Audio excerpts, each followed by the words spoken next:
Saudara, ketika kita ambil perjamuan kudus, lalu pemimpin perjamuan kudus berkata, angkat rotimu.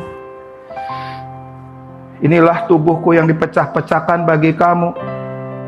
Makanlah untuk mengingat akan daku. Apa sih esensi perjamuan kudus? Esensi perjamuan kudus bukan engkau mengangkat roti, tapi hidup kita dipecah-pecahkan seperti roti yang dipecah-pecahkan. Ketika kita gagal memahami tentang perjamuan kudus, maka hidup kita hanya untuk kita sendiri. Doa untuk diri kita sendiri, ibadah hanya untuk menikmati sendiri, pelayanan cuma hobi sendiri. Di tempat ini saya suka, tapi satu kali ketika engkau gak suka, aku akan pergi dari tempat ini. Kekristenan bukan begitu. Kekristenan hidup menjadi roti yang dipecah-pecahkan. Lalu Yesus mengambil cawan dan dia berkata, inilah cawan perjanjian. Minumlah untuk mengingat akan daku. Murid-murid meminumnya. Itu adalah anggur yang merupakan gambar daripada darahnya. Besok akan ditumpahkan. Yesus berkata di kayu salib, Eloi, Eloi lama sabachthani. Kenapa kau tinggalkan aku Tuhan? Kenapa? Karena seluruh dosa umat manusia tertumpah kepadanya. Sebagai seorang penulis, langit tiba-tiba menjadi gelap. Matahari tidak terlihat. Gelapnya segelap mungkin. Pekatnya sepekat mungkin. Pada saat itu seluruh dosa manusia tertumpah di kayu salib yang di Golgota. Pada saat itu sesuatu yang hitam masuk ke dalam lubang yang ada di tangannya. Sesuatu yang hitam masuk kepada luka yang ada di kepalanya.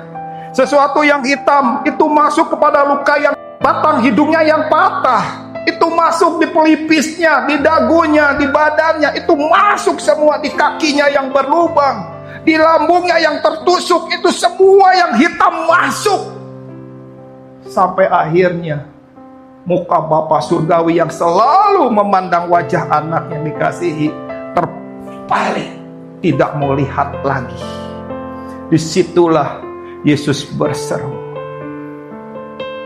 Eloi, Eloi lama sabachthani.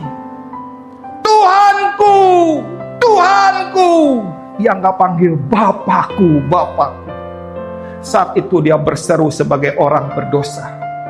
Bapakku tidak disebut, yang dia katakan, Tuhanku, Tuhanku, kenapa kau tinggalkan aku?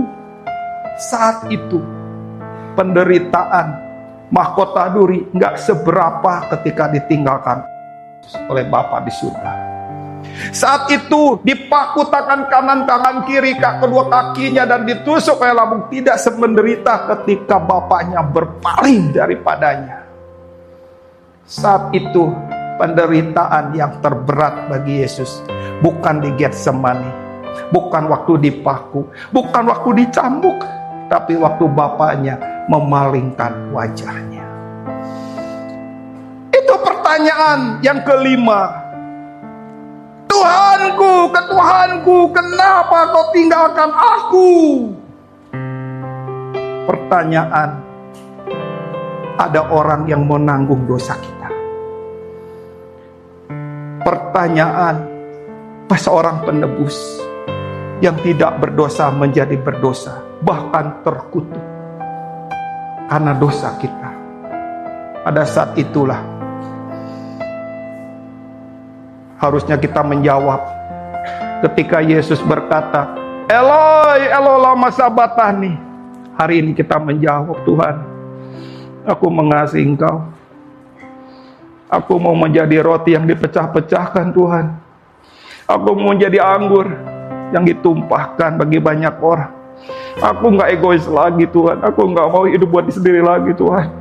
Aku gak mau aku tinggal sendiri. Aku mau hidup dalam kawanan. Harusnya Engkau berdiri seperti itu di hadapan Tuhan. Pertanyaan itu pertanyaan yang serius, dan Tuhan menunggu jawaban. Ketika Yesus bertanya, Tuhanku, Tuhanku, mengapa kau tinggalkan aku? Kita berdiri di bawah salib Yesus. Yesus, kami mau bersama-sama dengan Engkau. Kami mau hidup seperti Engkau. Gaya hidupku banyak orang. Hidupku hanya untuk-Mu.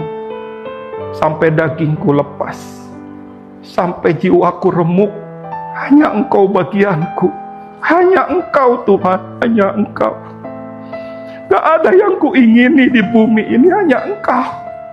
Hanya Engkau yang kuingini Tuhan, hanya Engkau.